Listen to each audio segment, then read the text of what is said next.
Good evening, beloveds. So, occasionally the iPad likes to just log me out. And this morning, for whatever reason, I could not remember my password for nothing. And I have it written down, but apparently I hadn't updated it since the last time something forced me to change my password. So I couldn't get in. And like, yeah, so I looked, and so when I came home, I tried again. I tried a couple of things, and then I was searching. I have 3 browsers on my computer. Well, one of the browsers had logged me out, and I was like, so that gave me, because it would let me look at the password, and I was like, okay, so I finally, and the thing is I'm pretty sure that I tried the password that actually is the password this morning, and yeah, I don't know what happened. So here we are. So I'm sorry that I didn't get it done this morning. I double checked to make sure that Reverend David had already done his thing so we won't conflict with each other. So David's done his thing. Danielle's done her thing. I'm here to do this. And we are going to finish Reality and Illusion, which I find really ironic. So I'll just do the housekeeping really quickly. The housekeeping is simply, we are Creative Life Spiritual Center. The website is creativelife.org. The constant contact email, you get 1 email a week, tells you what's going on for the month, the week and the month. And the hot links are hot. So email info@creativelife.org. Like I said, 1 email a week. It's a real person doing it. He doesn't have time for more than that. And we don't monetize the social media. So what we ask you to do is go like, subscribe, share, follow, comment. That bumps us in the algorithms, and we think we have good tools to share. So we hope you agree with us. And we are Creative Life Spiritual Center or Creative Life Spark, depending on which of the social medias you are on. I am the Running Rev Ryan on the social medias that I am on. So these daily readings are archived on the Running Rev Ryan YouTube. But full chapters, or at least full chapters, part 1 and part 2, because this chapter is really long, are archived on both channels, the Creative Life and the Running Rev channel. So depending on what you're up for, like if you're just looking for 15 or 20 minutes, go to the Running Rev Ryan. Otherwise, full chapters. So I might try and do that tonight. So get this chapter up there. It's one less thing for me to do on the weekend. All right. So, like I said, we are going to finish Chapter 7, Reality and Illusion, and we are picking up with the voice of the presence. There is no need to leave the world of men, nor to retreat to some high cave or glen. Search deep within if you would truly find the springs of life in the eternal mind. Look in yourself, and you at length shall view Creator God who hid himself in you. Within this precious bowl of alabaster is found the secret of the hidden master. Too long a dying world has longed to see the God that man and man alone can be. The scribe. Upon the room fell silence, deep and profound, as though the world itself were stilled of sound. The farer stirred, and these the thoughts that ran through mind exalted. The farer, I will be that man. The presence. You set a goal above all goals, and yet fulfillment of that goal that God has set, that man should find himself, grow, and expand until he is to God another hand, another eye to see and bring to birth new forms of beauty chiseled here on earth. The godlike soul must art and artist be, through whom mankind perceives reality. The world of wonder just behind the screen can through the eyes of higher souls be seen. And he who would by paint or sound or stone reveal the value seen by him alone must learn to live beyond the present hour, behind the field of sense, and see the flower within the seed, the fruit within the bloom.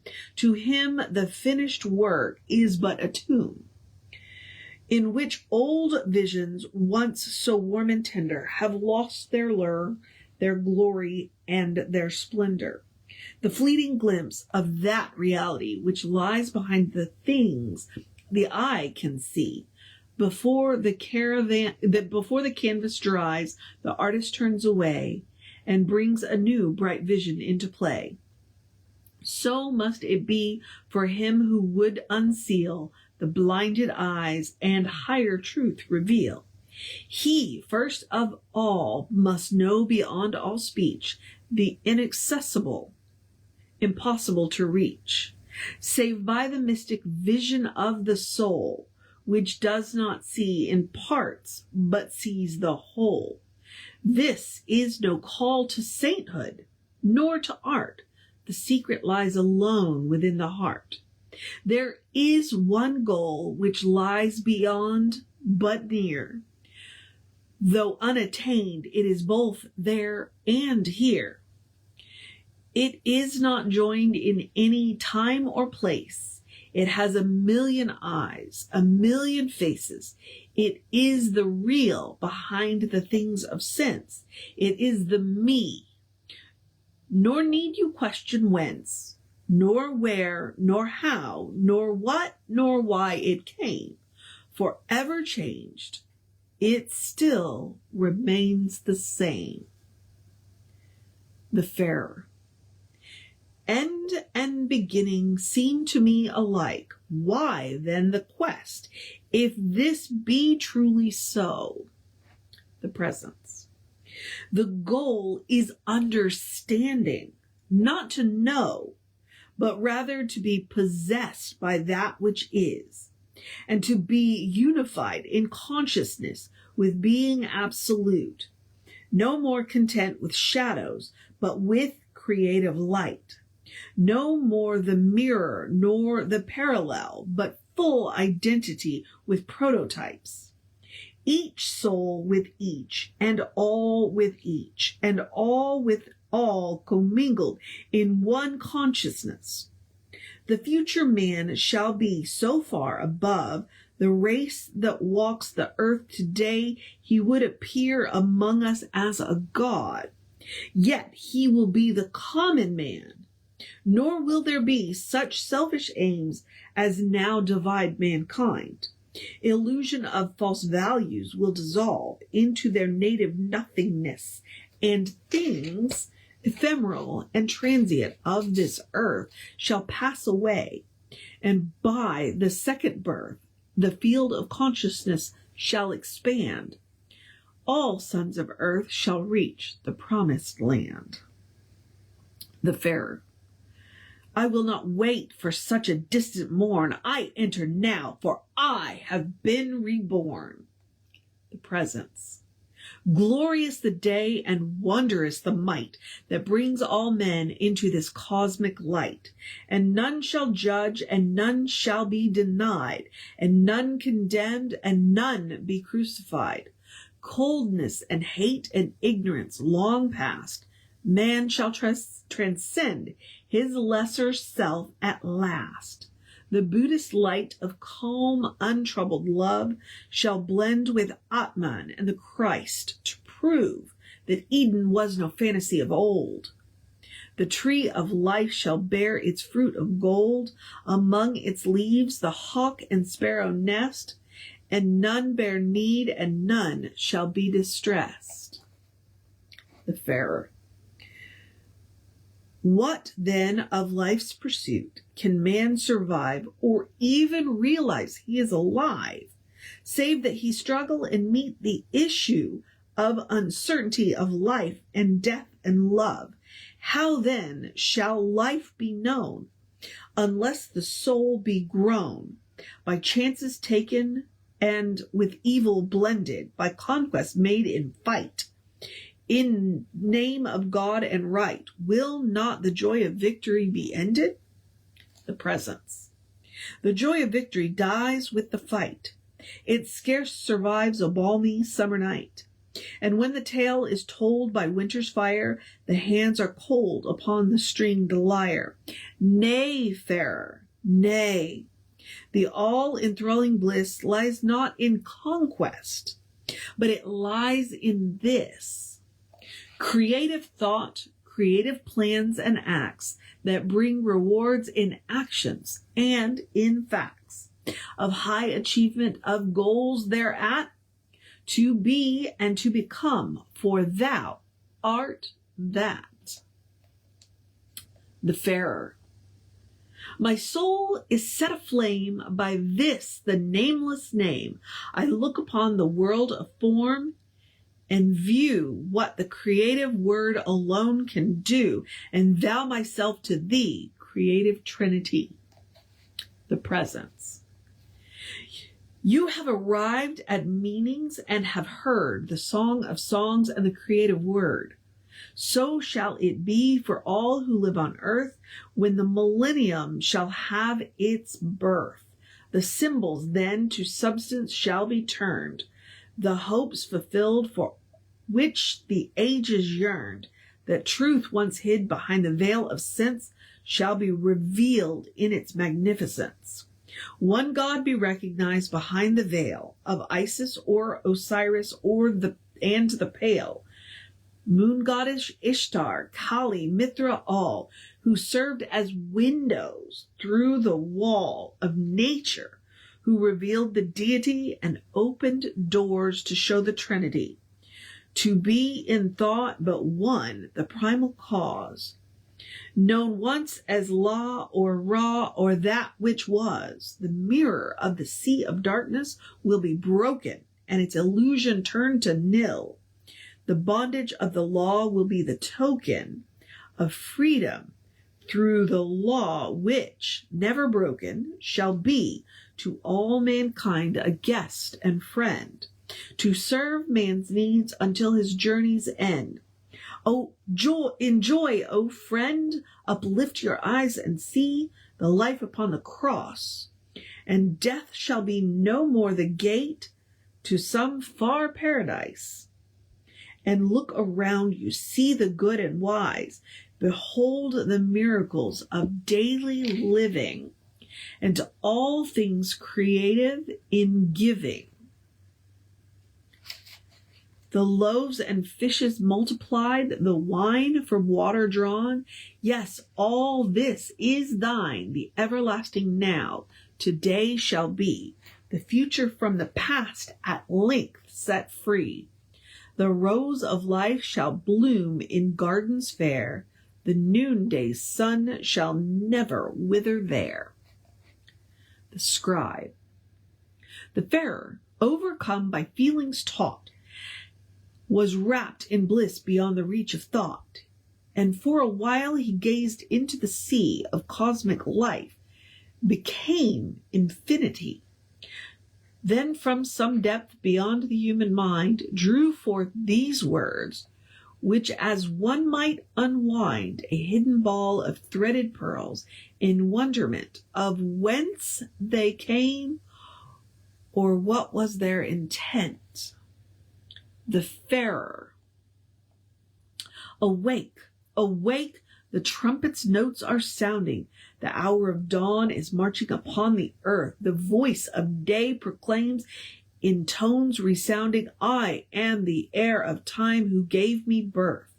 Behold the gleaming eye of the anointed, who offers challenge from the lofty height. The bows are strung, the long bright arrows pointed at yon gray moon and shadows of the night. How swift the march, lose not this hour of wonder, this glow and glory filling everywhere. The morn so soon is past, the noon like thunder. The eve draws on, your day dissolves in air. And even now the western skies are graying, the twilight soul will soon be laid to rest. The world be stilled, no single sound betraying that life still slumbers in the cosmic breast. Such is the fate of man, and time, unceasing, gives birth to day, and like the shifting tide, the waves of life now wane and now increasing, show naught is fixed and nothing will abide. What matter, then, if springtime turns to summer, or that the warmth of summer soon shall fade, or that the winds of autumn leaves us number? We still may face the winter unafraid. The things of life are changing, shifting from substance of an unseen essence drawn from star to dust. All things are ever drifting. Days turn to night, while night gives birth to dawn. The span of human life is left unmeasured, and all its transient seasons swiftly pass, like autumn's harvest for a moment treasured, the evening shadow fade upon the grass. Time's ebbing tide draws back into the timeless. No more the waves shall break upon the shore, but all the world's unreasoning and rhymeless shall have no seed, no harvest, and no sower. Yet is this death and final desolation, or is it but in breathing of a god? Is there no mode of transubstantiation, that life shall wake again in sky and clod? Will life go on, the wheel forever turning? Will it remain when form has passed away? And will there be an answer to our yearning that we see beauty and another day? In vain we search the musty tomes of sages and scan the circuit of the wheeling spheres. We listen to the echoes of the ages and hear the empty moaning of the years. No flesh, nor blood, nor sense can reveal it. The answer to what and when and how can that within us yet unseal it. What is has been, and what has been is now. 'Tis man alone gives nature all her beauty. Outside of him there is no light of truth. Apart from him there is no sense of duty. While age is but the ripened fruit of youth, these are persistent things beyond all dying. The overtones that never know decay, the voice within that evermore is crying, life will endure and never pass away. The mind that seeks the higher revelation can come at last into the realm of cause, a clear design that running through creation proclaim a law above all lesser laws. This is the law. One cause goes on forever. This is the way by which man can foretell. For form must follow thought, nor can we sever the pattern from its earthly parallel. Let it be known that flesh and bone and sinew are but the leaves we fashion in a wreath. They are but chaff, and when at length we winnow, we find the seed embedded in the sheath. The soul will spiral upwards, and ascending the ring into a larger circle grows, until it merges into life unending, and he who knows is one with him who knows. This is the ripened fruit of incarnation, the flowering of the less into the greater, the journey's end and final consummation, the soul in conscious union with Creator.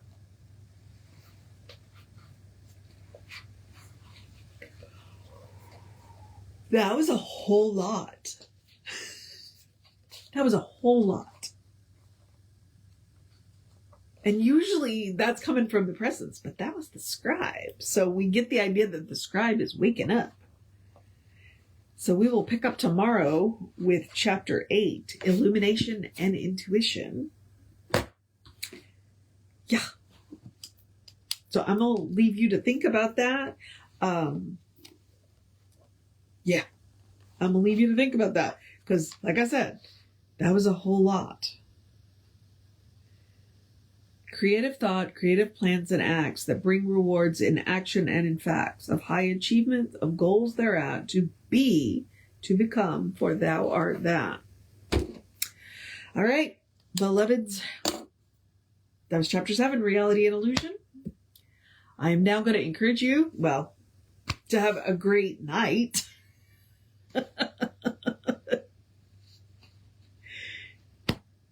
To go eat something good, to take a break, to take a rest, to know that it's been a good day. And that is that. All right, beloveds. And if you had a day, that's okay. Lord, I just did all that rhyming and now I'm doing it myself. Oh my goodness. If you had a day, that's okay. There is tomorrow. And tomorrow could very well be blessed. All right, beloveds. Take care of yourself. All right. I